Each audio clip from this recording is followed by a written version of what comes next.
Good morning. I'm Alaguharani. I'm an assistant professor in English from the Department of Computer Science, and I'll be handling English for communication for you.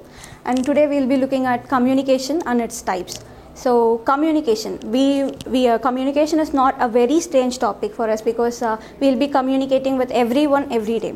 Like whatever the language, regardless of the language, we'll be communicating with so many people every day in our lives. So communication is very important for us, and communication is not something that just sprouted out last decade or somewhere, because from the very ancient civilizations we've been having communication. The different types of communication we've had over the periods, they are all recorded in histories. We have so many different types of scriptures and types of languages, and all of these are created to communicate. As a human, we need communication to survive, because every one of us, every human in us strives to be understood. For us to be understood, we have to express all our ideas, informations, and the emotions that we've gathered over time. So for this to happen, we have to communicate, because there are no mind readers here, and the mind readers are very rare. So we need to communicate our ideas. So basically, next. Communication is nothing but an expression or the exchange of information, ideas, and the emotions a person have with some other one. This communication or this exchange may happen between two people or more people. So it basically is the process of sending and receiving messages. Messages can be of any type, where we learn that message is not necessarily the one you send in text. You can send voice notes, or you can tell people, or you can talk to people. Everything that you communicate in that period of time or in that span of time is communication. So here we will be sending and receiving messages. In that sense, communication is twofold, where you need a sender and a receiver. Only when there is a sender, they can send a message, and only when there is a receiver, the idea could be exchanged and there is a reply. So only the communication gets completed only when there is a feedback for your communication. This process where you have a sender who creates the idea for the communication. That created idea is in their brain, and that is communicated as the message. It is getting encoded into the message here, and then the channel. So we have an idea, and now that is being encoded into a message. Now we need a channel for this transmission, and that happens through so many channels. It can either be usage of words or the actions, or in the sense it can be very much formal or informal, the styles of communication. So there are so many channels, the way you can transmit the created message. And then we have the receiver. As much as the sender is important, we also need a receiver. Only when there is a receiver, this communication becomes twofold. And then the receiver decodes the encoded message. That is, you have an idea, the encoded message gets decoded here. And once the receiver has received his message or the communication is done, he gives a feedback. The feedback is a reaction or the answer to your question, or an expression of emotion to your talk. So this kind of feedback shows the sender that the communication has been sent to the receiver and they've actually understood the communication. Next. So now we've known what is communication. We'll look at the different types of communication we have here. So when we are talking to different people, in our everyday lives, we'll be communicating with so many people. Communications are not necessarily limited to words. So here we have two different types of communication based on channels, which are verbal communication and non-verbal communication. Here this channel is words, the usage of words or the lack of it. Here verbal communication means when we use verbal communication is where we use words for communication. Basically, that word can be spoken or written. That doesn't matter here. Verbal communication as an umbrella term consists of the communication where we'll be using words. Verbal communication, it refers to the form of communication where the message is transmitted verbally. So every verbal communication we have is considered as the verbal communication. Also here we have two different types of verbal communication, that is oral communication and written communication. Verbal in the sense here is the usage of words. So in oral communication we will be using spoken words, and in written communication we will be using written text or anything that we are using to communicate. Next slide. So oral communication, we are very much familiar with the term oral communication because we've been talking since the time we learned to speak. So we've been talking over the time, so we know how communication happens in orally. when there are two persons communicating, the face-to-face communications we have, and all the communication that happens without using written language or the written text is oral. So we have video, radio, television and voice over network. All these communications, in the radios we hear songs and we hear people speak, the RJ speaking, the VJ speaking, all these communications are oral, where the message or the communication is clear but the kind of the channel is written, spoken words.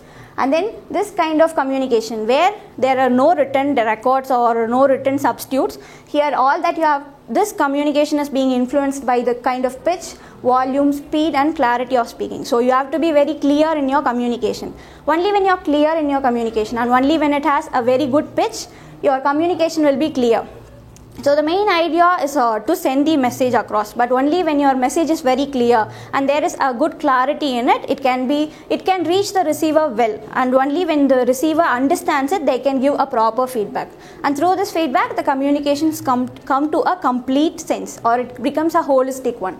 So in oral communication we do have certain advantages and disadvantages. Advantage in the sense is the quick feedback that we get. When I'm talking to a friend, or when you are talking to a friend, there is a face-to-face conversation or a communication where you ask a question and then receive a feedback within a very few minutes or few seconds. There you get a very quick feedback.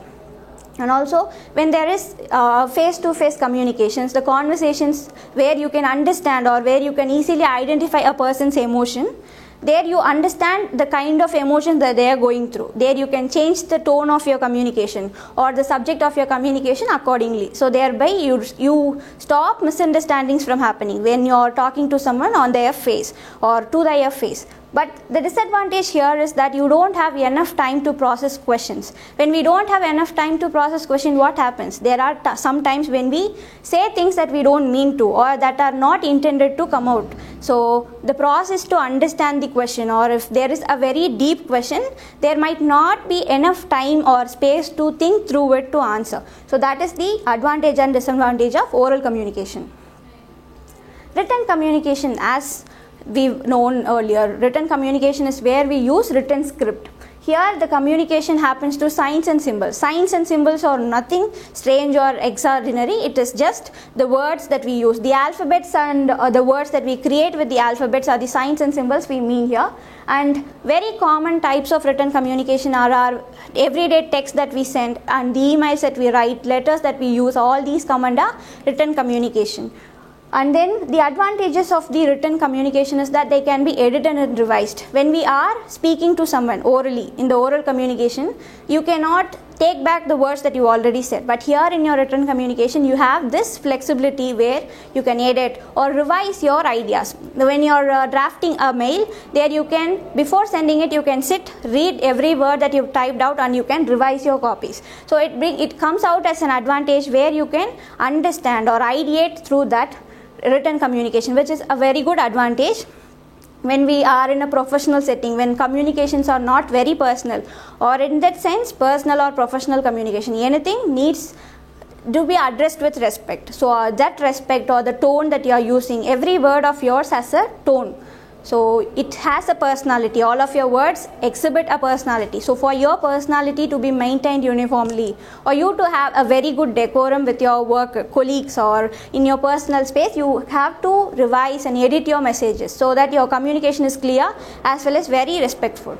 And then it also allows the reader to understand the content fully. So when we saw that in oral communication there is a disadvantage where you cannot get enough time to process your message, but here you have an ample amount of time to understand the question, to revise your answers enough number of times before hitting that send button. And then the written disadvantage is that it does not bring you the instant feedback. So in oral communication, when we saw that we get quick feedbacks, it is because you are in a face-to-face communication. But then in written communication, you can take for example your regular text messages. There you can understand that a person has seen your text, but it is not sure whether they have read it or they are going to understand it or text you back. So the creation of anxiety is there, and the waiting for feedback takes a bit longer. So it is a